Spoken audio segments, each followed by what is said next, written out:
Hey everyone, welcome to the channel and welcome to the M Laxmikanth series. तो series में बढ़ते बढ़ते we are on the chapter number 17 and chapter number 17 is president.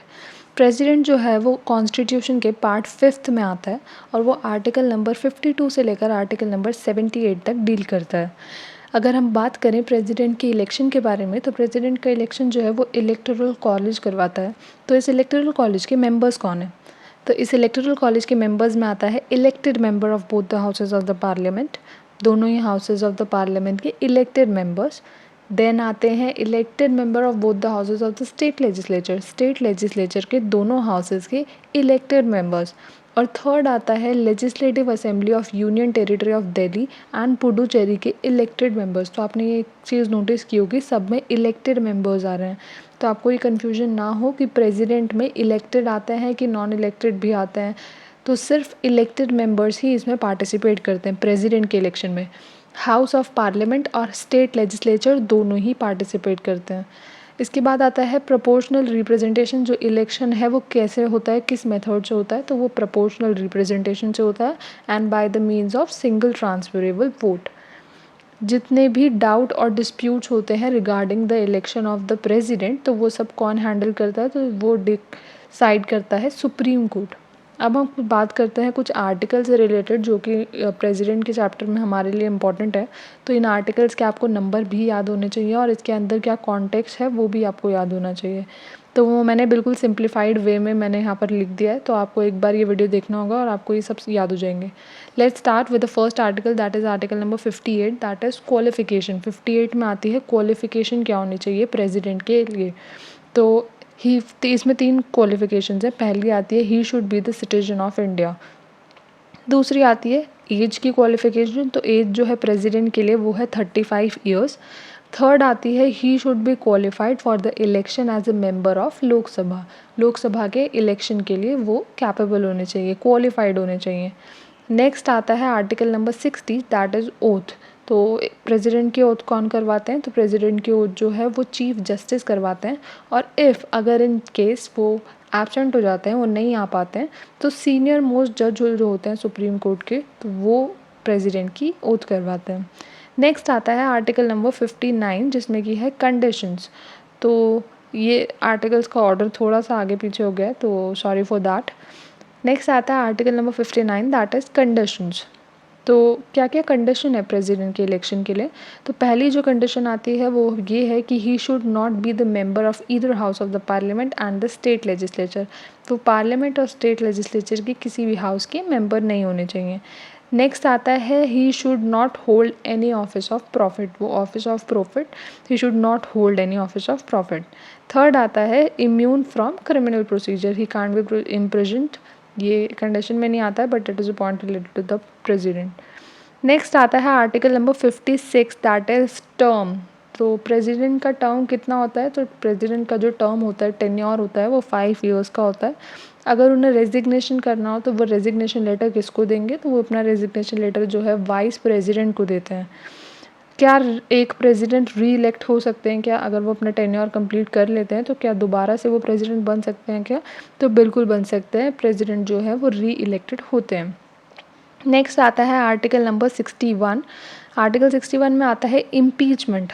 तो impeachment हम किसी president को कब इम्पीच कर सकते हैं? तो जब वो कोई वायलेशन कर दे कॉन्स्टिट्यूशन का। इम्पीचमेंट का जो नोटिस है उसके लिए 1/4 मेंबर का उस पर सिग्नेचर होना चाहिए, साथ में 14 डेज़ का प्रायर नोटिस होना चाहिए। फ़िलहाल अभी तक कोई भी जो प्रेसिडेंट है, अब तक जितने भी प्रेसिडेंट्स रहे हैं, तो उसमें से कोई भी प्रेसिडेंट फ़िलहाल इम्पीच नहीं हुए हैं। तो अब तक टोटल कितने प्रेसिडेंट्स रह चुके हैं और जो अभी करंट प्रेसिडेंट कौन है और वो कौन से नंबर की हैं, तो ये सब आप हमें कमेंट सेक्शन में बताएं। लेट्स सी, आपका जीके का टेस्ट है, ये आपको जीके कितना आता है।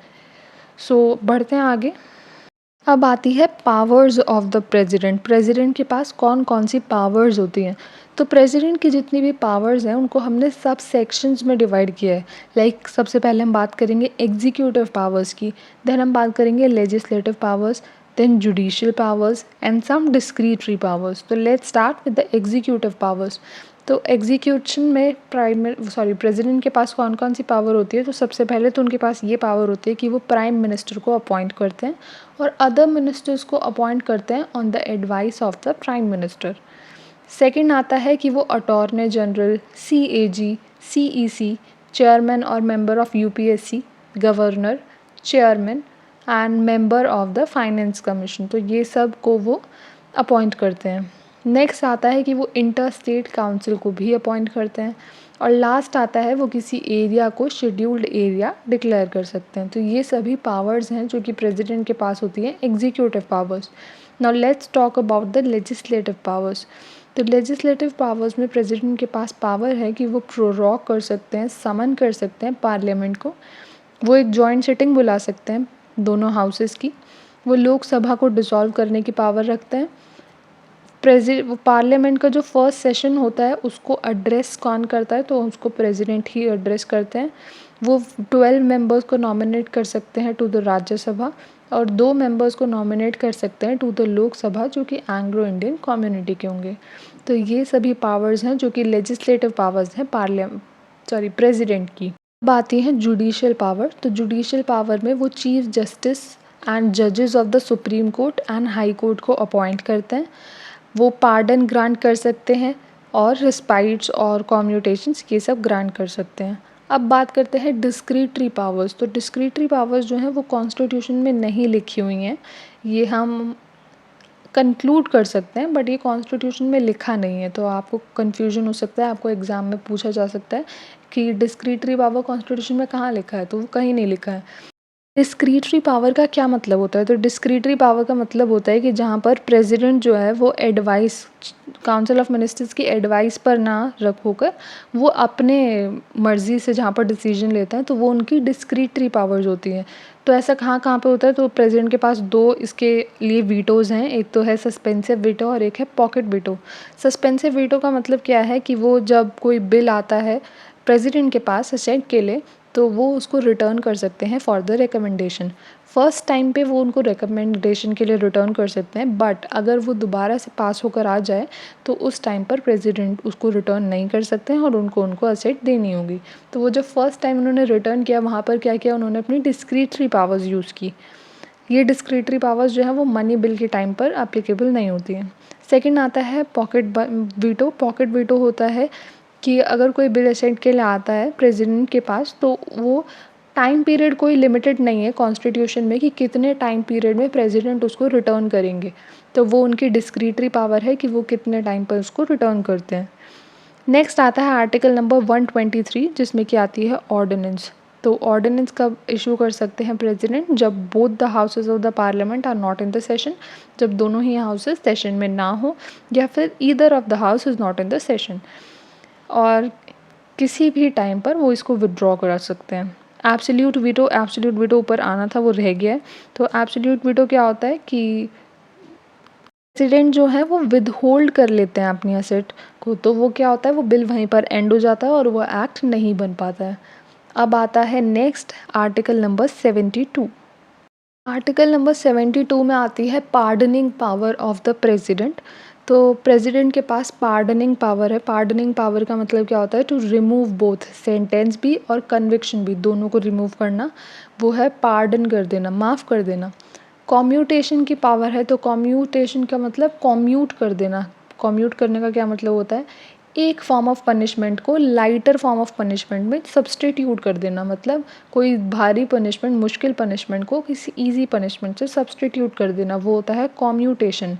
फिर आता है रिमिशन। रिमिशन का मतलब उसका कैरेक्टर जो है वो थोड़ा सा रिड्यूस कर देना, चेंज कर देना। रिस्पाइट करना मतलब किसी फिज़िकल डिसेबिलिटी की वजह से या फिर प्रेगनेंसी की वजह से या ऐसी किसी चीज़ प्रॉब्लम की वजह से उसको थोड़ा सा कम कर देना, ईयर्स कम कर देना या थोड़ी सी उसकी डिफ़िकल्टी को कम कर देना, दैट इज़ रिस्पाइट। रिप्राइव का मतलब होता है टेम्प्रेरी पीरियड के लिए उसको हटा देना, टेम्प्रेरी स्टे दे देना, जैसे स्टे दे देते हैं ना, ऐसे स्टे दे देना।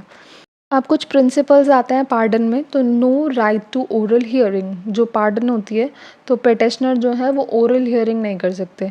उसके बाद प्रेसिडेंट जो है वो एविडेंसेस को एग्जामिन कर सकते हैं, और प्रेसिडेंट जो है वो जो भी अपना डिसीजन लेंगे तो वो उसके लिए उनको कोई एक्सप्लेनेशन देने की ज़रूरत नहीं है।